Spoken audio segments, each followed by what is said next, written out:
trust no matter what, that voice puts a sheep over them.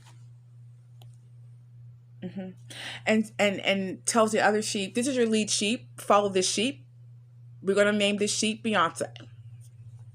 Let me stop. I don't want no trouble with Beyonce. But you know what I'm saying, we're going to call this sheep Madonna. Yeah, I could take Madonna. I ain't scared of Madonna.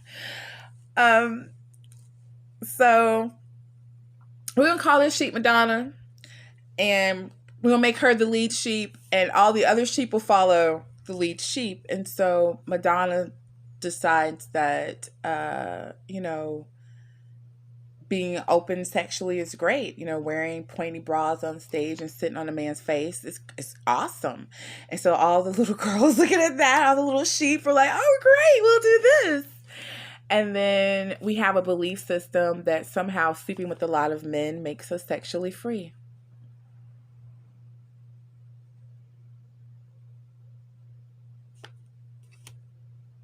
I guess. I don't know. I don't believe that. I believe being able to sleep with one man and growing exponentially into the cosmos and becoming leaders of the free world makes us free. But that's just me. But I say all that to say, these are our belief systems. This is how we're easily controlled, and this is how we limited our own thinking. This is how we get stuck in lives that we don't know how we built. This is how we become people we don't know who they are. This is how we work ourselves to death. This is how we take on the values that are immoral to our own inner soul. This is how we become conformed, and this is how we become indoctrinated, is not realizing that we have been surrounded with things that are forming our morphogenetic field, which is our belief system. So how do we break that down? Go back to the beginning of the video and do what I said. Look at every person in your life. Look at where you got your information. Was it a coworker? Was it TV? Was it the people you grew up with? Was it a sibling? What in it is true? What in it is not true? What in it limits you from being who you know you should be, and what in it can help you go further? Take that which is good and go with it. Take that which is not and throw it away. But transformation is what is at hand. So, I don't know what I'm going to name this video. We'll name it Discovering Our Belief Systems, because that's what we're talking about, discovering our belief systems and how important that is. So, my challenge for you, your homework assignment, is to write down 10 things that you believe to be true. I believe you have to work hard to make money. I believe that love is conditional. You can't just be loving people who don't love you back. I believe that forgiveness comes with an apology. I believe, so let's, what do you believe? And then after you do that, decide, how have these beliefs helped me? Have they helped me or have they harmed me? And where did I get these from? My mom always told me, you have to watch people, because people are not to be trusted. So I have a belief system that most people you cannot trust. So I don't trust people. I've had clients tell me this after doing this exercise.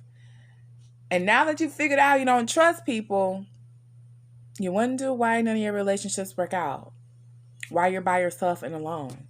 Why it's hard for you to be vulnerable.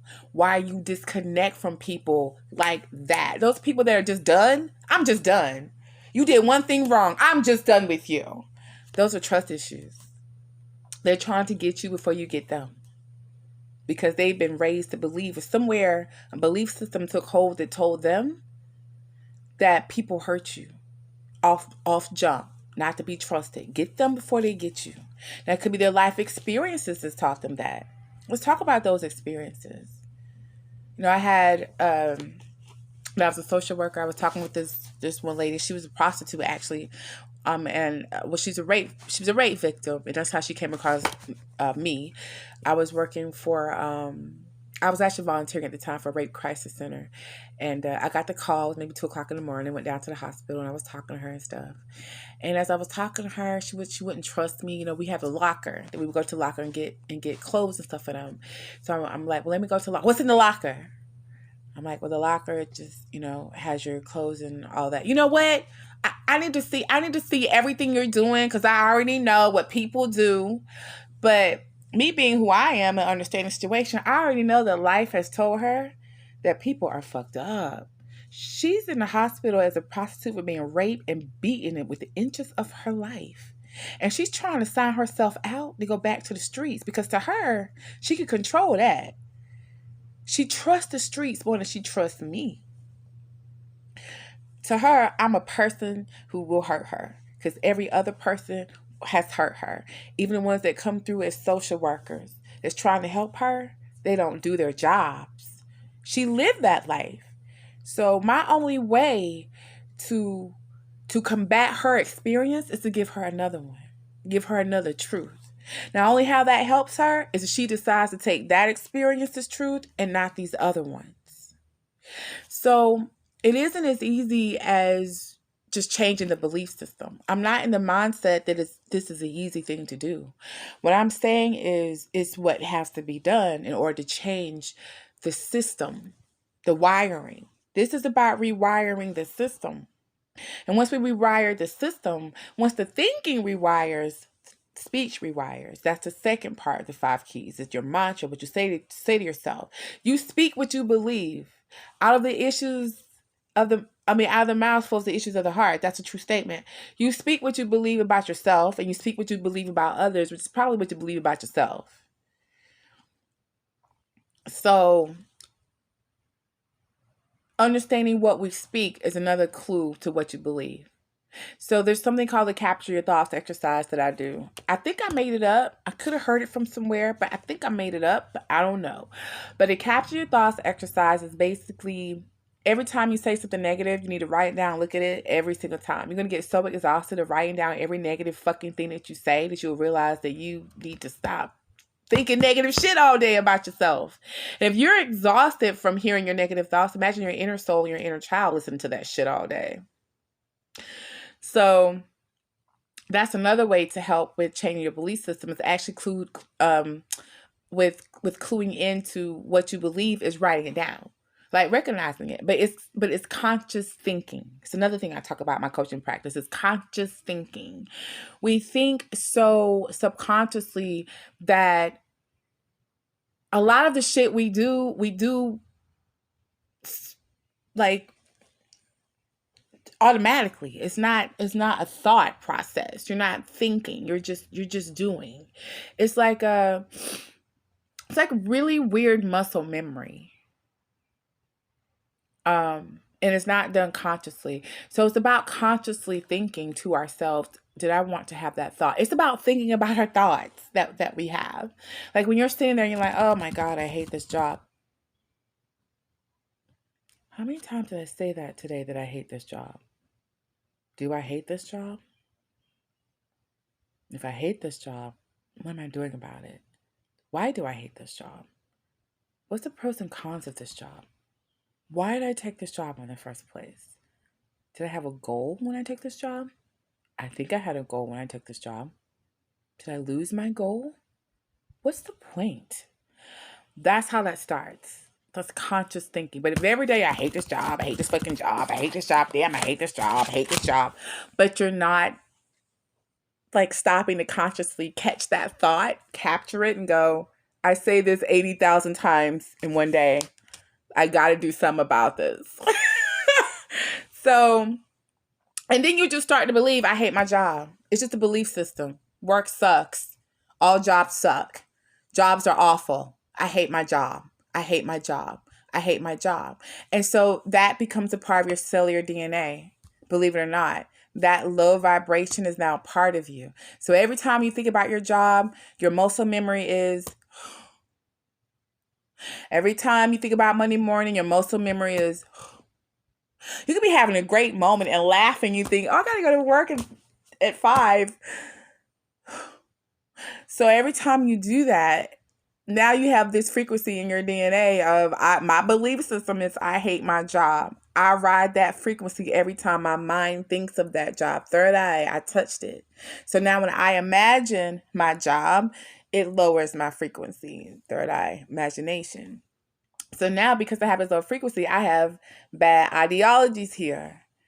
So now I'm kind of stressed out because this is trickling all through my system, the stress of the third eye. So now that I'm imagining all this fucked up shit with my job, there's my husband I have to deal with. Oh, these kids are getting on my nerves. See how that just flows through the energetic system?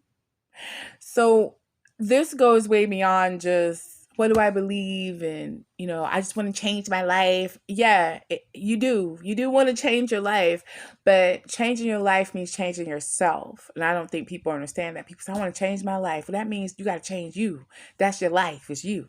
And it starts with your thinking, your mindset. So we're almost 45 minutes into this video, and I hope I didn't ramble too much. But major points, morphogenetic fields and how it builds your belief system is really imperative to how you get through life. And one thing I still want to talk about, which I haven't talked about yet, is the morphogenetic field in our holographic memory systems, because our holographic memory systems are exactly that. It's holographic memory inside of our system. So that can be tampered with, a pattern, certain frequency can tamper with that. Implantation of holographic memory into our harmonic systems can cause a lot of integration, interference. It would turn us into something that we're not because we believe that we are what we're not, if that makes sense. That was channel information. That may not make sense yet. I don't know. I have to go back and listen to it myself. But anyway, enough of my rambling. That's just what I wanted to kind of throw out there is, hey guys, check out your belief systems. And one way to do that is to basically write the beliefs you learned about yourself when you were young. And write it from your mother, your father, your siblings, and your friends. Now, this is inner child work as well. This is inner child shadow work is really what this is. Because you're going back to when you're young, looking at what you were told and what you believed in yourself. I'm working, with a lot of my clients, their belief systems, I have to take them back to when they were young. A lot of them were bullied when they were young, or, had parents that didn't listen to them, had siblings that bullied them, or were, in foster care or something, or they just have these different traumatic things. Not even trauma. Just, I was bullied. I was bullied by my cousins growing up. I was. And it took a lot in me to have self-confidence, to have self-esteem, to know that I was good enough, to know that I was smart and intelligent because I was bullied. I was really wasn't bullied by my classmates too much because I was a big girl. I would buck at them, you know what I'm saying? But I wasn't bullied that much in school. But I was overweight. I was taller than most of my classmates. I'm a 6 foot tall woman right now. So over 200 pounds. So, this is me. I'm a big one. You see all this? So yeah, growing up, I was bullied about different things. I had a cousin, and I would call her name because I love her, my cousin Sarah. I remember I had such low self-esteem. Like, I didn't think I was pretty at all, like in no kind of way, form, or fashion. If you couldn't pay me to think I was cute, baby. And my cousin Sarah was really pretty. She's still really pretty. Was really pretty. And people would tell us that we looked alike. So one day I was talking to her and stuff and just kind of being down on myself. And she was like, you're pretty, right? And I looked at her and I was like, what do you mean? I don't understand. What do you mean I'm pretty? And she said, well, you think I'm pretty and people say we look alike. And it's weird because we do look alike, but we don't. It's like we do, but we don't. We have a lot of the same features. I think it's our lips. We have a lot of the same features. Even maybe the shape of our face, a little bit. We kind of look alike. And, the height. She's 6'2", I'm 6 feet. So people would say, that we looked alike. But anyway, but she was bringing that to my attention. She would always say, "You're pretty. I don't understand why you don't think you're pretty." It's because it's because growing up, being told that you're fat or you're tall or you're just different, you internalize it so much that you don't even think you have worth in certain areas. It took me going back to think when this took place with me, because even though I was a full adult, when she told me I was pretty, we were teenagers getting dressed, like stuff like that. Even as a full adult, I couldn't see my beauty. I never thought I was pretty. And it really took me. And then one day I was looking in the mirror and I was like, not bad. I mean, you're kind of cute. Shit. Chick, is you pretty? So I say, well, wait. When did I start thinking I was pretty? It was when I went on my spiritual journey and I started doing my spiritual work. When I started working on my chakras, I'm gonna do a video about chakras too. When I started working on my inner alchemic structure and started to destructure and restructure that energetic frame, it filtered into the physical. I love my weight now. And let me tell you, when you are intrinsically happy, your weight establishes itself. There were times when my whole life I fought with my weight, was never happy about it, talked about it all the time, obsessed with it, had eating disorders, all kind of shit with my weight, up and down, bad on the heart, all of that for my weight. And I was exercising, and I could not drop this weight. I remember it was maybe 6-7 years ago. Could not, maybe 5-6 years ago. Could not drop this weight. More like 6 or 7 years ago. And I was a Christian then. I remember sitting in church like, oh my God, why can't I drop this weight? Like, what is going on? And I hear Spirit talk to me and say, hey, can you tell me a time you was happy with your weight? I'll take you all the way back to when you used to model. You were all small and slender and beautiful and shit. Was you happy with your weight? Did you think that you was beautiful? No. All right, let me speed you back up to when you got really depressed and you gained about 150 pounds. You was almost 300 pounds. Was you happy at that weight? Did you think you were beautiful? No. All right, so let me slide you back. So when you lost that weight and you was feeling all good, you like 215. You lost over 100 and some pounds. Did you think it was cute? No. So why should I allow you to lose this weight? Now you're going to keep that weight until you realize who you are. And I kept that weight. I woke up every day at 5 in the morning, went to the gym, worked out for an hour. I counted every calorie. I did beach body. I ran. I started running and fucked up my knees because I got runner's knee, so I can't run as much as I used to. But I realized I enjoyed running too. It's like I love to get on that treadmill. Well, now I do the treadmill because outside running is different. It's impact. It's that shock impact to hit the knee. I got shin splints and shit. But anyway, jumping rope. I fucked up my knee jumping rope, and I wouldn't stop. I had severe knee injuries, and my dad, who was an ex-football player, was like, stop. I need you to stop. You're going to really fuck yourself up. Stop. He's like, stop going to the gym. Like, just give it some time. I'm like, no, Dad. I got to work out every day. He's like, if you mess up that knee, you're going to have surgery. Like, you need to stop. I fucked my body up to the point where now I can't even squat all the way down. Like, I have no knees. And I used to do jump squats and burpees. I can't do it anymore. Because I was so obsessed with my weight that I actually ripped my body up. I had to get cortisone shots in my knees. Like, it was horrible. And I was still going to the fucking gym. Still not allowing my body to fucking rest. So when I went to church and Spirit was talking to me and I went home and I thought about it, I said, you know what? I'm not going back to the gym. When I wake up, I'm going to do yoga because I like it. Stretches my body out. Gets me aligned. Leave it at that. I got up and did my gratitude affirmations every morning. I made me a set of prayer beads. Did my gratitude affirmations every morning. When I got up, I went outside. I let the sun hit me, and I did walk. I didn't stop exercising. I walked. I might go to the gym and do some light work, I get up and do my yoga. I would get up and go sit under the trees and talk to the trees. But though I was still working out and doing different things, the mindset was different. Why I was doing it was very, very different for I was doing it before. It was just because I wanted to feel better. I wanted to love me. I wanted to be balanced. I wanted to be aligned. I knew something emotionally wasn't right. And it wasn't about weight anymore.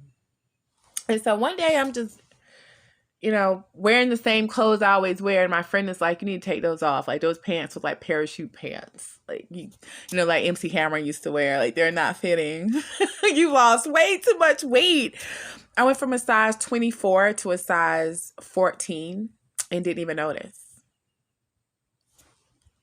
My family's looking at me like, you just losing weight, huh? Like, yeah, I guess. I'm working in a store. My cousin comes in. She was like, oh my God, look at you. I had an ex-coworker come in like, did you lose all that weight? I'm like, yeah, I guess I did. I wasn't paying attention. I was just enjoying life and loving everything about myself. And I looked in the mirror one day and I was like, damn, girl, you pretty. And the next thing I know was shit, I'm the size I want to be.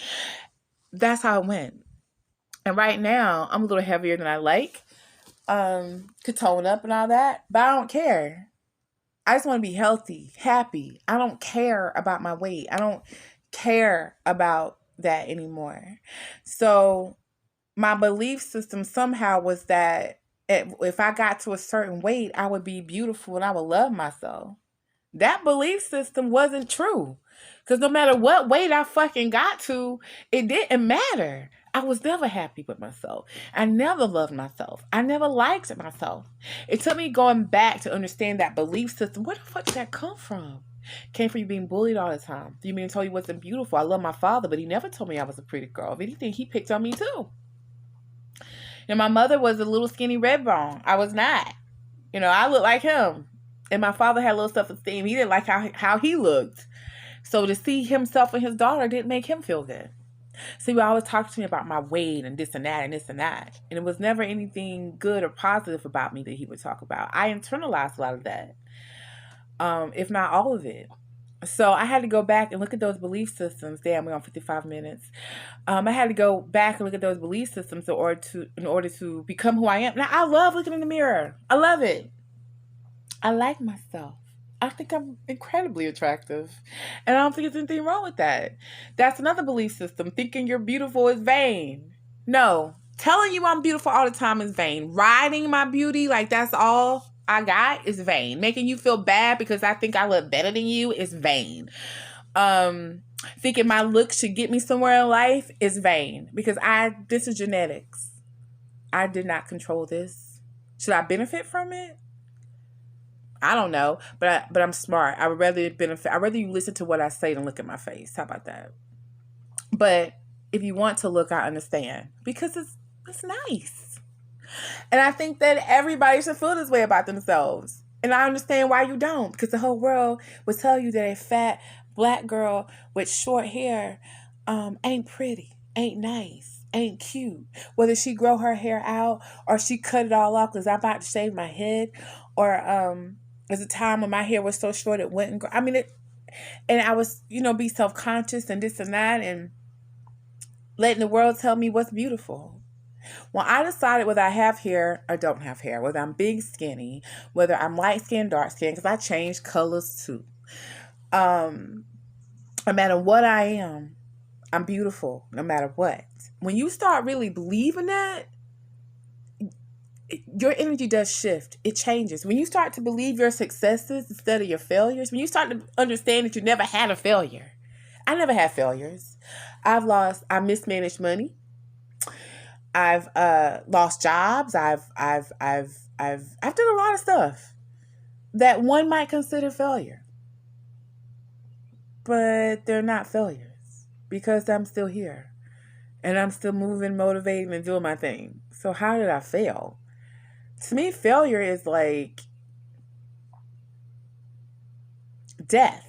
Like if you do some shit to get yourself killed, that's a fail. That's an epic fail. Unless, you wanted to die. And then, I don't know, but fail. Like fail. That's the fail. But hey, if you can get back up and dust yourself off and be like, damn, I hit the concrete kind of hard on that one, but you know, I'm alive. We can do this again. It's no failing. What was the fail? Now you know not to jump from that height unless you got a ladder or a safety net. So next time you jump, you land in the net and the net bounces cement. You be like, oh, damn. Well, next time I got to get a better net.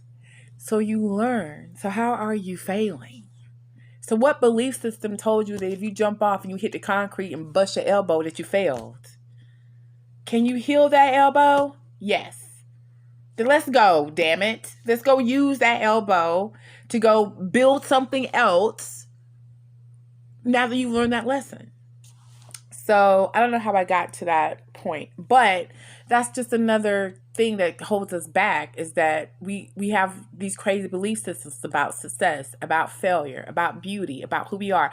And all these things serve to hold us back and limit us on what we can do. So this is the end of the video. It's at 60 minutes, almost an hour. Well, 60 minutes is an hour. I mean, it's almost at 60 minutes. So I'm going to go ahead and jump off. Do the exercise, guys. Go back to your childhood and think about your belief systems, whatever they are, you know, and figure out where they came from. I challenge you to start with the negative belief systems that you have about yourself or about life in general. I had a belief system that men would steal your money and that you should always have separate bank accounts. A lot of women still have that belief system, especially a lot of Black women. And that comes from experiences from our foremothers. It's past life experiences. It's so much. But let's start simple. Just go back to when you were a kid. All right. Bye, guys. And this is the Divine Alchemist. Please like, share. I'm sorry. Meta Christian. I'm Divine Alchemist. Channel the Meta Christian. Like, share, subscribe. Bye.